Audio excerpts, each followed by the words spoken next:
Graça e paz, irmãos. Para nossa edificação nessa noite, vamos abrir a palavra do Senhor no livro de Esther, capítulo 5. Nós continuaremos a exposição deste livro, agora no capítulo 5.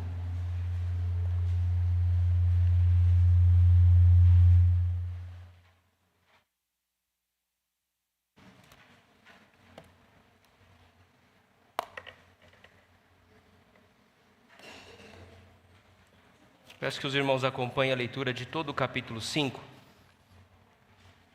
que nos diz assim: Ao terceiro dia, Esther se aprontou com os seus trajes reais e se pôs no pátio interior da casa do rei, defronte da residência do rei. O rei estava sentado no seu trono real, fronteiro à porta da residência. Quando o rei viu a rainha Esther parada no pátio, alcançou ela favor perante ele. Estendeu o rei para Esther o cetro de ouro que tinha na mão. Esther se chegou e tocou a ponta do cetro. Então lhe disse o rei: Que é o que tens, rainha Esther? Ou qual é a tua petição? Até metade do reino se te dará. Respondeu Esther: Se bem te parecer, venha o rei e Amã hoje ao banquete que eu preparei ao rei. Então disse o rei: Fazei apressar a Amã, para que atendamos ao que Esther deseja. Vindo, pois, o rei e Amã ao banquete que Esther havia preparado, disse o rei a Esther, no banquete do vinho: Qual é a tua petição? E se te dará. Que desejas? Cumprir-se-á, ainda que seja metade do reino. Então respondeu Esther e disse: Minha petição e desejo são o seguinte: se achei favor perante o rei, e se bem parecer ao rei conceder-me a petição e cumprir o meu desejo, venha o rei com Amã ao banquete que lhes hei de preparar amanhã, e então farei segundo o rei me concede. Então saiu Amã naquele dia alegre e de bom ânimo, quando viu, porém, Mordecai à porta do rei, e que não se levantara nem se movera diante dele. Então se encheu de furor contra Mordecai.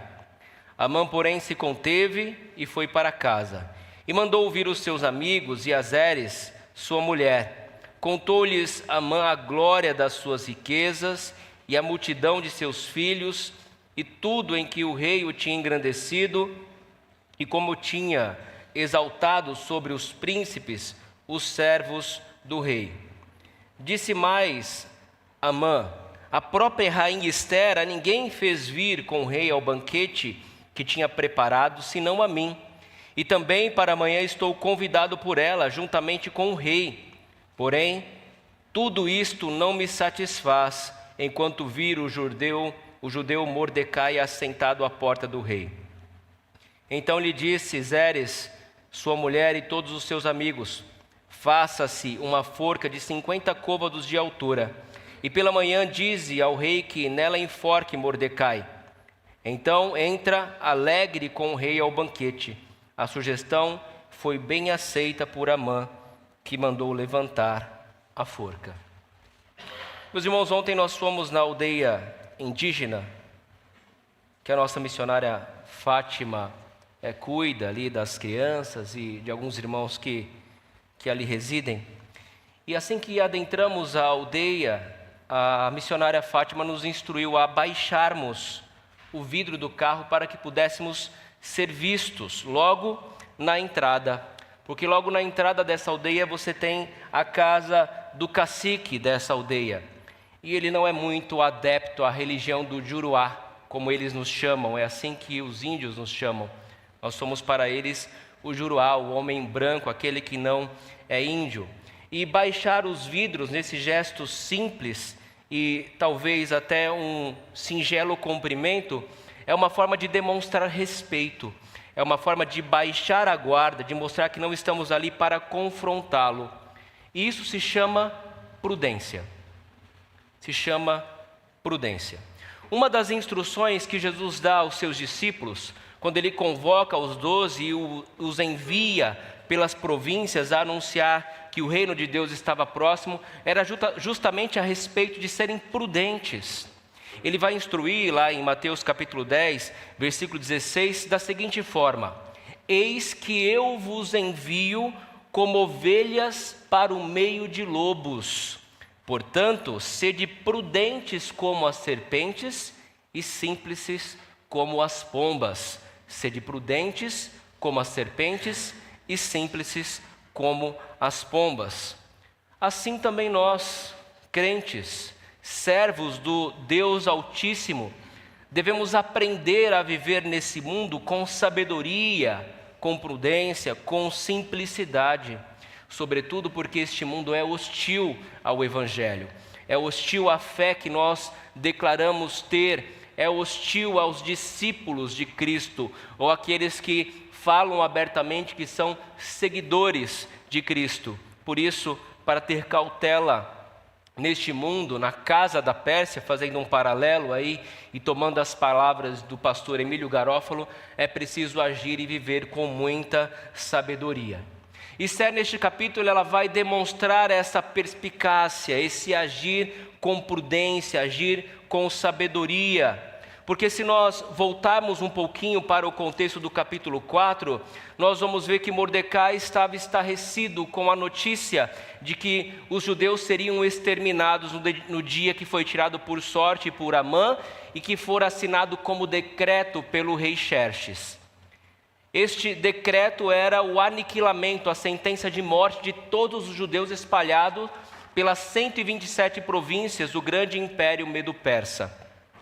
E ele estava então vestido de pano de saco e cinza à porta do palácio, porém ele não podia entrar, e os eunucos foram perguntar qual era a razão pela qual ele estava daquela maneira, entristecido, de luto, cabisbaixo, não somente ele, mas em todo lugar onde se recebia o decreto real da sentença estipulada por Amã e com o selo do anel do rei, havia luto, tristeza, pranto, choro e muita dor, porque era a sentença de morte do povo de Deus, espalhado pelas 127 províncias.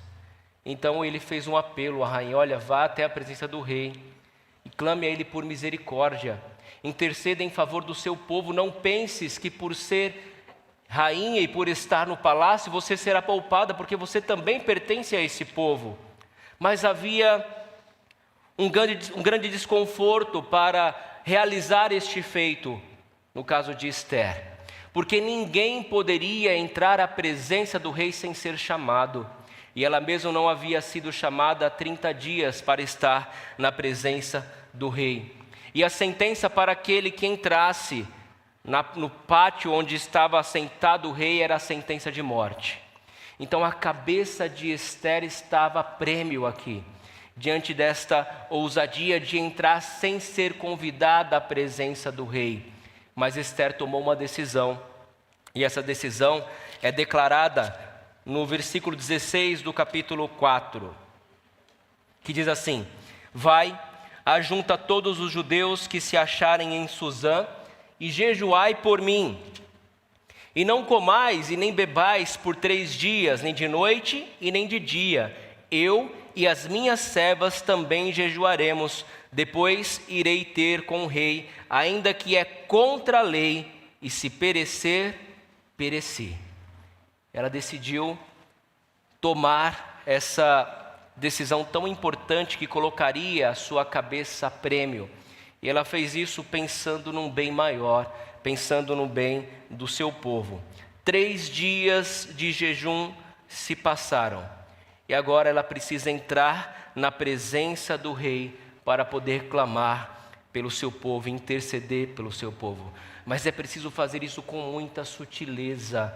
É preciso entrar na presença do rei e declarar o seu propósito com muita sabedoria, uma vez que toda a lei que foi estabelecida como decreto e selada com o selo do rei não poderia ser revogada, nem pelo próprio rei.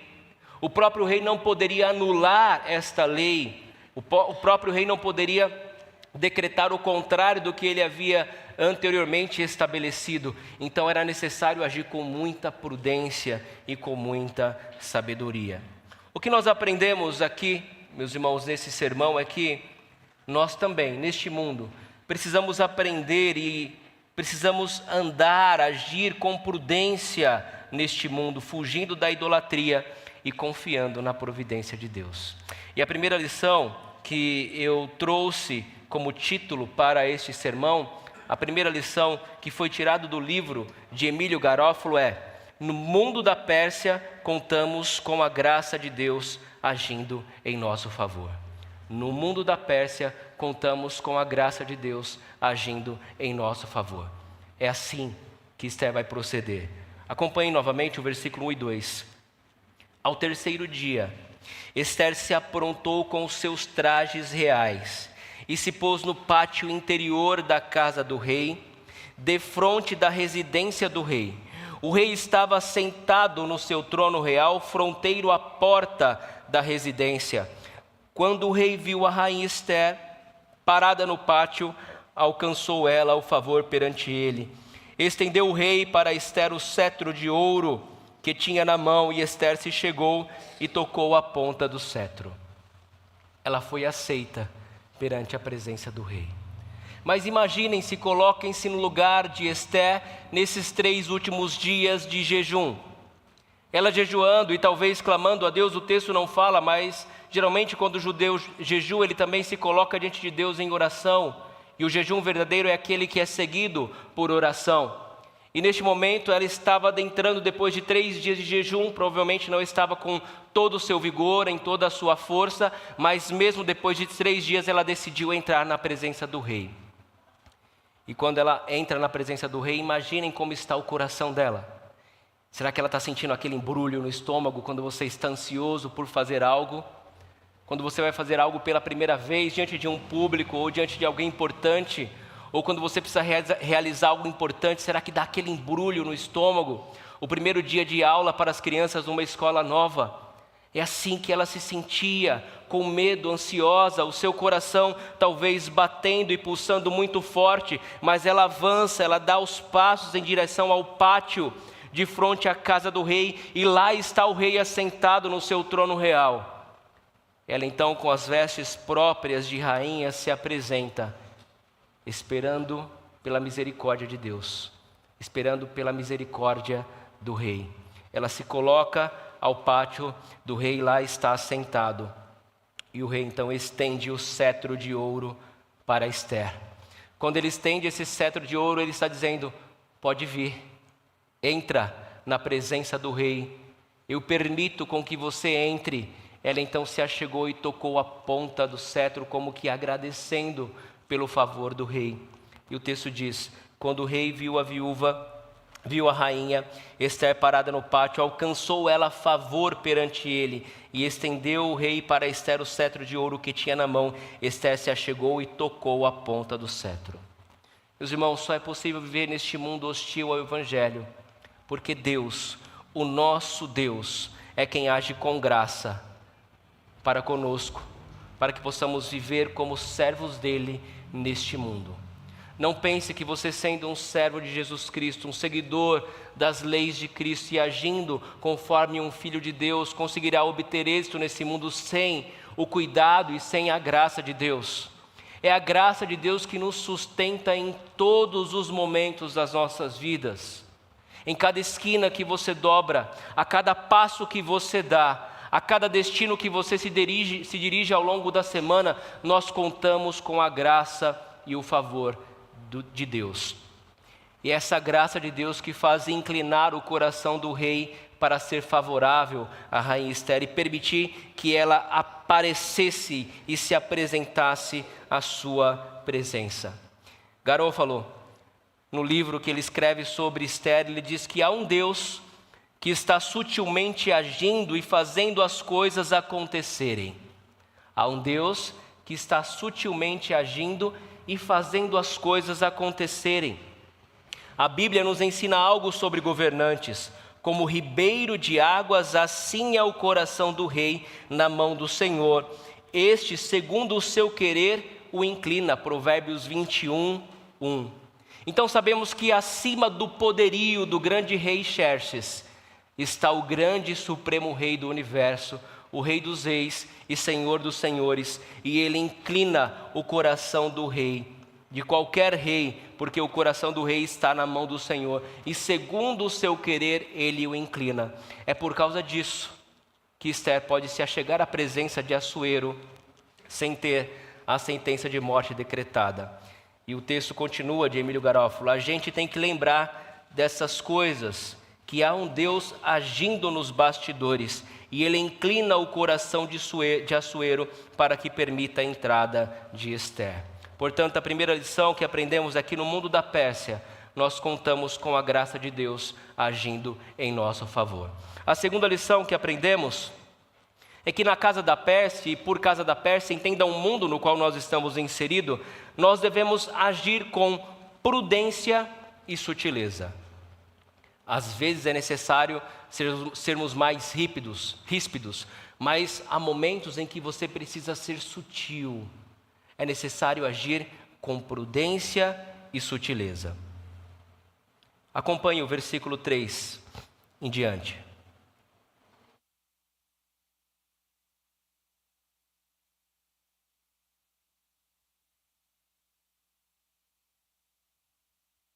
Então lhe disse o rei: que é o que tens, rainha Esther, e qual é a tua petição? Até metade do reino se te dará. Ele permite que Esther adentre a sua presença, e o rei não é bobo, ele sabe que ninguém vai chegar à sua presença se não tiver algum motivo para o qual chegar ali, para o qual estar naquele momento. E ele pergunta logo de cara: o que você quer? Qual é o desejo do teu coração? Não se preocupe, porque até a metade do meu reino se te dará. Eis uma boa oportunidade para Esther apresentar a sua causa. Olha, este mau Amã, que o Senhor colocou sobre todos no seu reino, ele decretou a morte não apenas a minha, como de todo o povo judeu. Mas ela não teria sido prudente ao revelar logo de cara as suas intenções. Ela prefere agir com sabedoria e sutileza para ganhar totalmente o coração e o favor do rei, para que no momento oportuno ela pudesse apresentar a sua causa e a sua demanda. Esther, então, sabiamente o convida ao rei para um banquete. E se nós voltarmos lá no primeiro capítulo do livro de Esther, nós vamos perceber que este rei amava um banquete. Ele adorava uma festa, ele deu festa para os principais do seu reino e depois ele deu uma festa para toda a cidadela de Suzã, para que eles entrassem no palácio central e bebessem e comessem livremente. Então ela agiu com sabedoria, ela fez aquilo que o rei gostava, ela convidou o rei para um banquete. Olha o versículo 4, respondeu Esther: se bem te parecer, venha o rei e Amã, hoje é o banquete que eu preparei ao rei. Então disse o rei: fazei apressar a Amã para que atendamos ao que Esther deseja. Vindo, pois, o rei e Amã ao banquete que Esther havia preparado, disse o rei a Esther no banquete do vinho: qual é a tua petição? E se te dará o que desejas, cumprir-se-á, ainda que seja metade do reino. Vejam que por 2 vezes o rei já se mostrou favorável, e ele faz isso publicamente. Atrás do rei havia um soldado, e ele presenciou quando o rei apontou o cetro para Esther, permitindo que ela entrasse à sua presença, e declarou: ora, o que você deseja? Até metade do reino lhe será dado. E mais uma vez ele reforça isso. Ele estava curioso para saber qual era a demanda, qual era a causa, ou qual era o motivo pelo qual Esther havia entrado à sua presença. E ele então está inquieto e pergunta: qual é a tua petição e se te dará? O que você deseja? Por que você me procurou? Por que você entrou no pátio onde eu estava? Até metade do reino é prometido aqui a rainha Esther. Mas ela age mais uma vez com prudência. De certo, o rei já havia bebido alguns goles de vinho, já estava alegre o seu coração. Mas quando ele afirma pela segunda vez o seu favor, ela sabe que conseguiria aquilo que ela deseja. Conseguiria reverter todo o mal que este Amã havia feito para com o seu povo. E em vez de ela apresentar a causa ou o motivo pelo qual ela entrou à presença do rei, ela convida o rei para um segundo banquete, no dia seguinte, e ela faz isso expressando a sua petição. Versículo 7, então respondeu Ester e disse: minha petição e desejo são o seguinte: se achei favor perante o rei, e se bem parecer ao rei conceder-me a petição e cumprir o meu desejo, venha o rei com Amã ao banquete que lhes hei de preparar amanhã, e então farei segundo o rei me concede. Veja como ela agiu com prudência. Ela não declarou, ainda que ela tivesse o favor do rei decretado pelas suas próprias palavras, o desejo do seu coração. Mas ela disse: olha, amanhã, vem amanhã e você então saberá qual é o meu desejo e concederá, portanto, o meu pedido. Amanhã, em um novo banquete, o rei viria apresentar-se juntamente com Amã. E o pedido dela é que o rei não venha sozinho, mas traga com ele este mau Amã, que planejou, que orquestrou todo este mal contra o povo de Israel, contra os judeus. E aqui, meus irmãos, nós aprendemos com Ester que é necessário ter prudência na casa da Pérsia. Alguém aqui já pescou?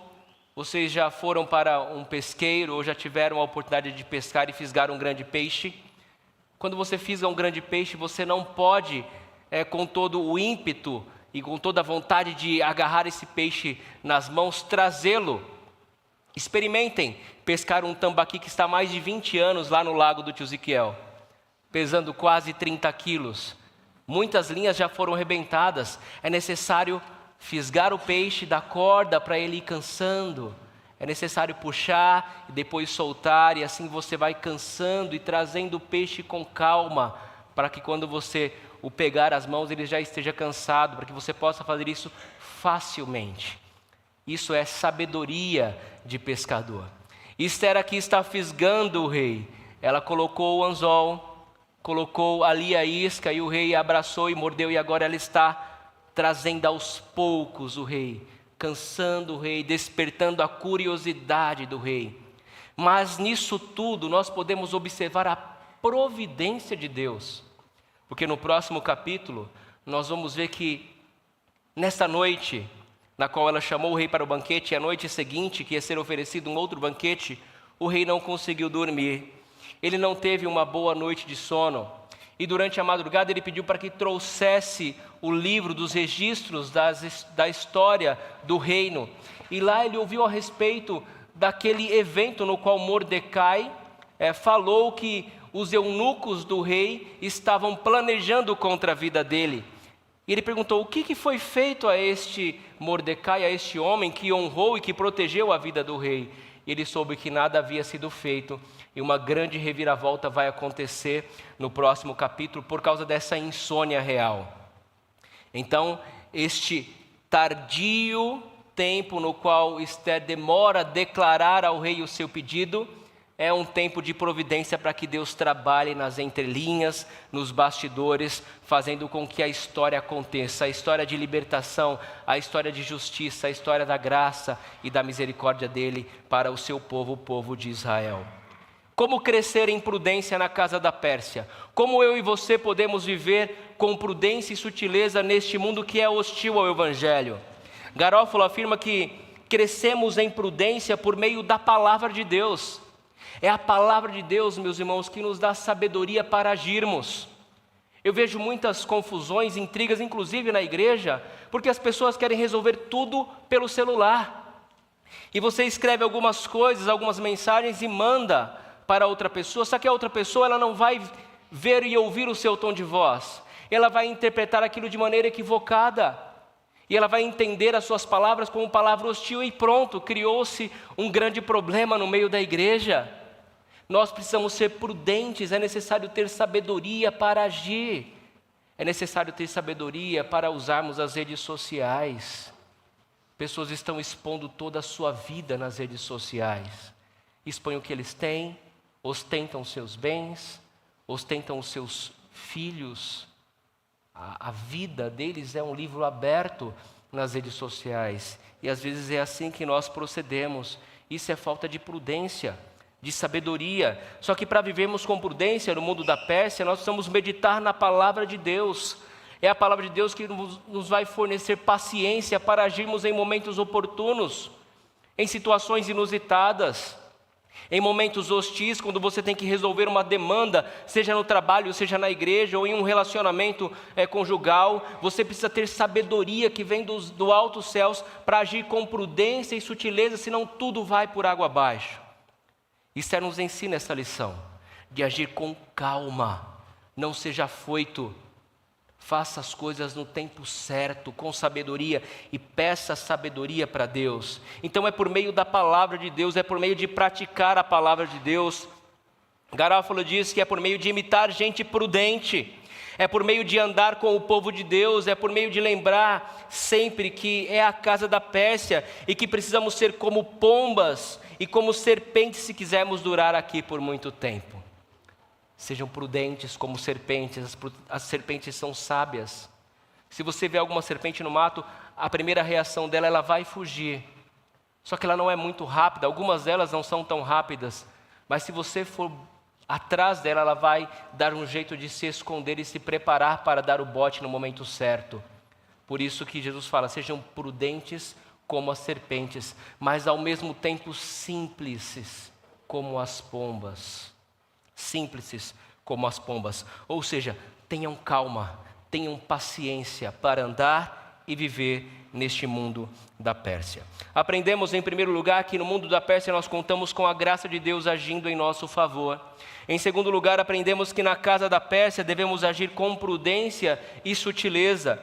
E em terceiro lugar, nós vamos ver que na casa da Pérsia nós precisamos fugir da idolatria.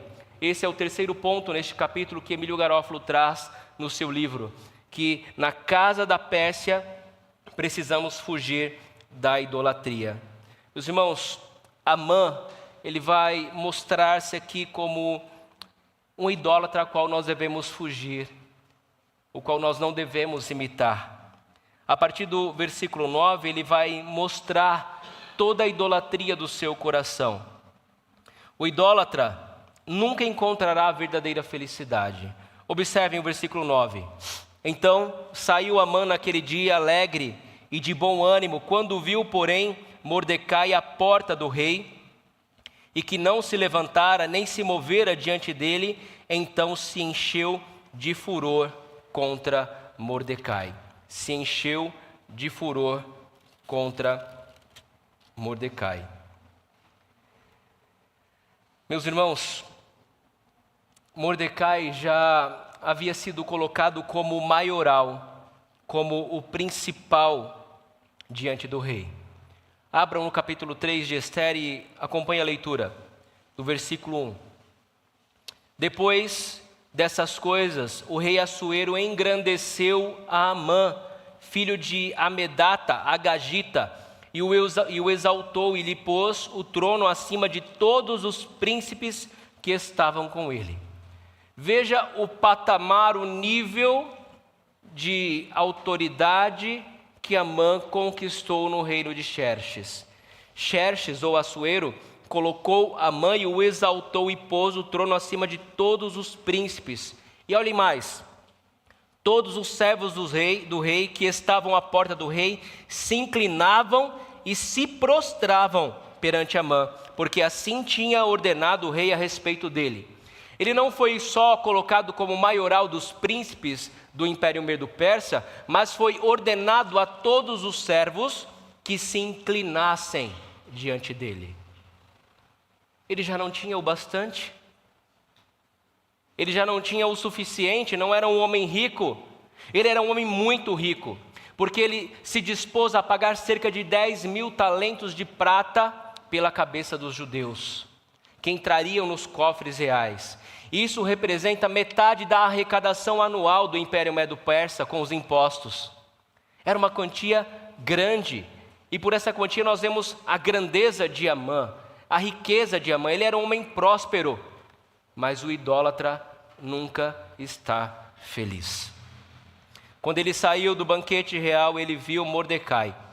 Ele viu que Mordecai, à porta do rei, não se levantou, não se moveu e não fez nenhum caso da presença de Amã. E como outros servos, ele não se inclinara prestando as devidas honras. E essa era a grande birra de Amã, não apenas contra Mordecai, porque ele não estava satisfeito apenas em atentar contra Mordecai, mas contra todos do povo de Deus.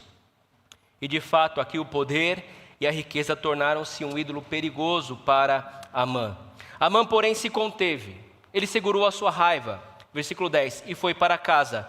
E mandou vir os seus amigos e Azeres, sua mulher, e contou-lhes Amã a glória das suas riquezas e a multidão de seus filhos e tudo o que o rei tinha engrandecido e como tinha exaltado sobre os príncipes e servos do rei. Disse mais a Amã: a própria rainha Ester a ninguém fez vir com o rei ao banquete que tinha preparado, senão a mim. E também para amanhã eu estou convidado por ela, juntamente com o rei. Porém, tudo isso não me satisfaz, enquanto vir o judeu Mordecai assentado à porta do rei. Percebam que o ídolo do coração de Amã era ser visto, era ser engrandecido dentro do palácio, diante dos príncipes e nobres do império e diante de todos os servos. Mas ele nunca estará contente, porque apenas um homem se recusou a prestar honras e se curvar diante dele. E por causa disso, ele declara a sua insatisfação. Enquanto viver o judeu Mordecai assentado à porta do rei, isso não me satisfaz enquanto vir o judeu Mordecai assentado à porta do rei. Meus irmãos, é assim a idolatria. E nós temos visto que o grande perigo da idolatria é o nosso próprio eu, nos colocarmos como ídolos. Nós os tornamos ídolos. Querem ver como isso é verdade? Acompanhem as redes sociais. Os jovens hoje não querem seguir carreira, não querem estudar para ser um profissional, não querem trabalhar em uma área. Eles querem ser influencers digitais. Nada contra os influencers digitais, mas isso não é uma profissão, pelo menos não ao meu ver, que traz proveito às pessoas. E qual é o grande problema de ser um influencer digital? Ou uma pessoa que está ali, promovendo a si mesmo? É que cada vez mais você quer seguidores, alimentar o seu ego. Se uma pessoa tem mais seguidores do que você, você vai fazer alguma coisa para ter mais seguidores do que eles, e fica nessa briga inconstante, e você nunca estará satisfeita e realizada. Esse é o problema da idolatria. Isso apenas é uma autopromoção do nosso eu, uma autopromoção do nosso ego, massagear o nosso ego. E na igreja não é diferente. As pessoas às vezes fazem coisas certas com motivações erradas. E eu sempre falo isso na igreja. Você pode tocar e cantar bem na igreja com a motivação errada, se o seu coração não estiver voltado para a glória de Deus, ou se não elogiarem o seu trabalho, ou se o pastor falar: nossa, que bom que ficou louvor hoje, que bênção que você é na nossa vida. Porque as pessoas não querem a glória de Cristo, elas querem a sua própria glória. Elas precisam aparecer, elas precisam estar em evidência, e isso não é evangelho. Evangelho é o evangelho que exalta Cristo e não ao homem. Importa que Ele cresça e que nós diminuamos. Esse é o verdadeiro evangelho, que promove a glória de Cristo e não a nós mesmos.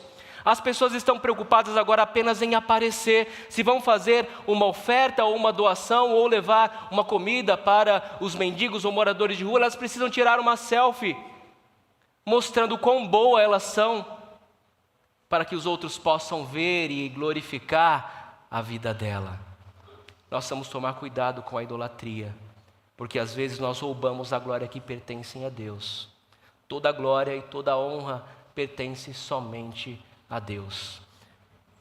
O ídolo de Amã era querer ser destaque no reino, era querer ter o poder e toda a glória, e ele nunca estava contente, porque apenas um de todos, centenas, milhares de servos não se curvava diante dele, apenas porque um homem não se curvava diante dele. Então ele recorre ao seu conselho, e se há uma coisa que o idólatra gosta de fazer, é o autoengrandecimento. Ele ama fazer isso. Ele ama se promover, ele ama se mostrar. E é isso que Amã vai fazer, ele vai se consolar. Ele chama a sua esposa, ele chama os seus amigos, e ele vai falar da sua glória, das suas riquezas. Ele vai contar aquilo que talvez eles já estavam cansados de ouvir. É porque é chato essas pessoas que querem apenas se promover, tudo deles é bom, tudo deles é o melhor, eles sabem de tudo, eles sempre são os poderosos, os mais sábios, os mais inteligentes. Como é chato pessoas assim, né? Porque ele sempre vai falar da sua glória, mas eles tinham que ouvir. E lá estava Zeres, a sua esposa e os seus amigos, ouvindo a glória de Amã. Olha como eu sou poderoso, olha como eu sou o queridinho do rei, olha como eu sou o queridinho da Ester. Eu fui convidado para um banquete, não apenas um, mas fui convidado para um banquete amanhã. Mal ele sabe o que está para acontecer com a vida dele. Mas ainda que ele tivesse toda a glória, ele estava insatisfeito por causa de uma pessoa, Mordecai. E aí ele ouviu o conselho da sua esposa e os conselheiros que estavam com ele. A partir do versículo 14 você vai ver isso. Então, e disse Zeres, sua mulher e todos os seus amigos: faça-se uma forca de 50 côvados de altura, cerca de 22 metros de altura. E pela manhã dize ao rei que nela enforquem Mordecai. Então entra, alegre, com o rei ao banquete. A sugestão foi bem aceita por Amã, que mandou levantar a forca. O perigo da idolatria. Ele está criando uma armadilha para si mesmo. É o que nós veremos no próximo capítulo. Ele ouve o conselho e está preparando uma cilada para si mesmo. Em tudo isso, meus irmãos, o que nós precisamos entender que está em jogo é a divina providência de Deus. Agora com Amã, nós aprendemos a tomar cuidado com os ídolos que criamos no nosso coração. Você é um filho de Deus. Você foi agraciado com a salvação em Cristo Jesus. Você tem Cristo como Rei e Salvador e Senhor da sua vida. Portanto, você não precisa de mais nada além disso. Mas nós sempre temos um ídolo e sempre achamos que precisamos de algo mais. E você pode tentar encontrar o ídolo do seu coração se você se fizer essa pergunta. Eu sou um filho de Deus, fui agraciado com a salvação em Cristo Jesus, mas eu só ficarei satisfeito se eu tiver. O que está no seu coração que você ainda está insatisfeito? Pode ser um ídolo que você está alimentando. Portanto, tenha cuidado. David Foster Wallace, citado por Garofalo, diz que se você venera dinheiro e coisas, se é aí que você encontra significado verdadeiro na vida, então você nunca terá o suficiente. E é verdade. Venere o seu corpo, beleza e atração sexual e você sempre vai se sentir feio. Tem um documentário do Arnold Schwarzenegger, quando ele fazia competições na área do heterofilismo, e ele disse que nunca estava satisfeito com o seu corpo. Sempre queria uma melhor performance. Sempre queria algo mais. O narcisismo presente nesse esporte. Venere o seu corpo, beleza e atração sexual, e você sempre vai se sentir feio. E quando o tempo e a idade começarem a aparecer, você vai morrer 1 milhão de mortes antes de finalmente te enterrarem. O que estão acontecendo, meus irmãos, com os idosos? Não os nossos idosos, mas os idosos famosos. Né? De um dia para o outro eles aparecem com uma cara esticada. Você não consegue reconhecer mais os idosos famosos, porque eles desfiguram totalmente o seu rosto, com botox, esticando a pele, não querem mais rugas. Antes os cabelos brancos eram vistos como sabedoria, como alguém que poderia te dar conselhos, mas agora as pessoas estão fugindo disso, de mostrar que são velhos. Nada contra o senhor, viu? Pode continuar pintando seu cabelo. Aos 93 anos ele ainda pinta o cabelo. Mas há velhos que fazem plástica porque não querem chegar a uma idade que mostre a sua sabedoria. Eles querem ser sempre jovens. Isso é um ídolo. Isso é um ídolo que o coração deles está alimentando. Venere o seu corpo e você vai morrer 1 milhão de mortes. 1 milhão de mortes até finalmente te enterrarem. Porque o tempo não para. O tempo nunca para. Venere o poder e você vai acabar se sentindo fraco e medroso. E você vai precisar de ainda mais poder sobre os outros para entorpecer o seu próprio medo. Venere o seu intelecto, ser visto como esperto, inteligente, e você vai acabar se sentindo estúpido, uma fraude, sempre à beira de ser descoberto, porque o conhecimento é inesgotável. Garofalo diz que o Evangelho é a única saída para um coração idólatra. Quando pararmos de buscar em coisas criadas aquilo que somente o Criador pode oferecer. Quando paramos de buscar valor nas coisas, de buscar valor na vida e temos apenas valor no que Cristo pode nos dar, aí sim encontraremos o verdadeiro descanso para a vossa alma. Você não precisa de descanso para satisfazer o seu coração, você precisa de Cristo. Cristo é suficiente. Portanto, irmãos, nós aprendemos que no mundo da Pérsia contamos sempre com a graça de Deus agindo em nosso favor. Aprendemos que na casa da Pérsia devemos agir com prudência e sutileza. E aprendemos que na casa da Pérsia nós precisamos fugir da idolatria. Esther entrou com medo na presença do grande rei persa. Com medo de que, caso ele não estendesse o seu cetro de ouro, sendo-lhe favorável, ela corria sérios riscos de morte. Agora nós não, nós somos diferentes, nós somos convidados a entrar na presença do Rei dos Reis por meio de Cristo, o nosso Senhor. Hebreus 4, 14 a 16 mostra isso.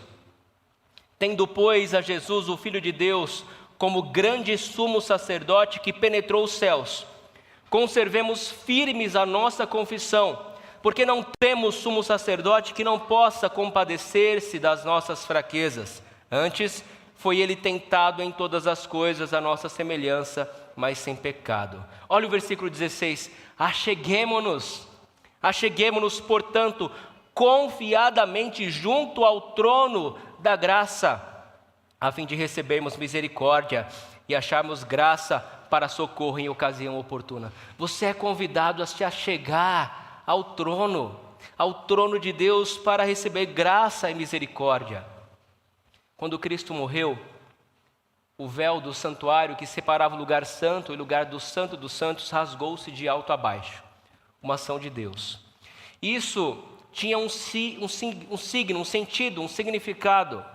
Significa que você agora pode entrar livremente no lugar santo, no santo dos santos, na presença do Pai.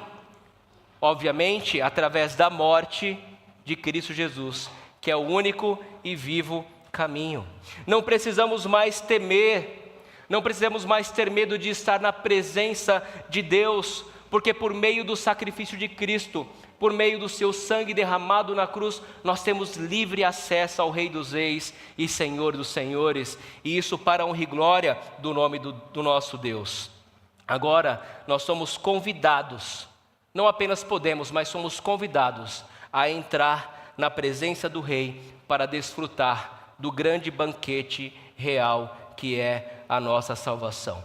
Esther precisou entrar na presença do Rei para buscar graça, misericórdia e salvação para si e para o seu povo. Nós entramos na presença do Rei dos Reis, porque um dia a graça e a misericórdia de Cristo se manifestou a nós. Portanto, meus irmãos, eu quero terminar com esse texto que está lá em Hebreus, capítulo 10, versículo 19, até o verso 23, que diz assim: Tendo, pois, irmãos, intrepidez para entrar no Santo dos Santos, pelo sangue de Jesus, pelo novo e vivo caminho que ele nos consagrou pelo véu, isto é, pela sua carne, e tendo grande sacerdote sobre a casa de Deus, olha o convite, aproximemo-nos com sincero coração, em plena certeza de fé, tendo o coração purificado de má consciência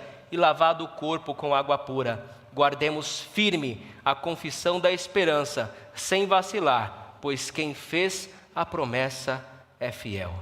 Aproximemo-nos do grande Rei, o Rei dos Reis e Senhor dos Senhores. Ele estará aberto para te receber no palácio real e oferecer o banquete real, a salvação da sua vida. Que Deus nos abençoe e aplique a sua palavra em nossos corações.